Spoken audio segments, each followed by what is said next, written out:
ಹೊಸಕೋಟೆಯಲ್ಲಿರುವ ಕಾಟೇರಮ್ಮ ದೇವಸ್ಥಾನ ಚಾಮುಂಡೇಶ್ವರಿ ಒಂದು ಅವತಾರ. ಇಲ್ಲಿ ಕಾಯಿನ ಒಂದು ಇದು ನೋಡಿ ಕಟ್ಲೆ ಎಲ್ಲ ಮಾಡ್ತಾರೆ. ಭಕ್ತಿಯಿಂದ ಇಟ್ಟರೆ ಒಳ್ಳೇದಾಗುತ್ತೆ ಅಂತ ಹೇಳಿ ತೋರಿಸ್ತಾ ಇದ್ದಾರೆ ನೋಡಿ. ಅನೇಕ ಇದನ್ನ ತಗೊಂಡು ಕಟ್ತಾ ಇದ್ದಾರೆ. ಏನೋ ತೊಟ್ಲು ಕೂಡ ಕಟ್ತಾ ಇದ್ದಾರೆ.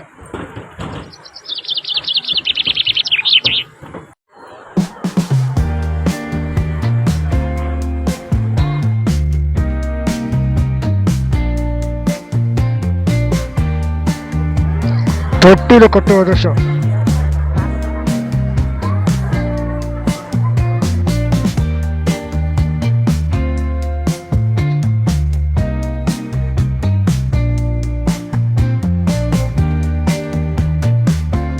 ಇದು ಬೀಗದ ಬಂಧನ.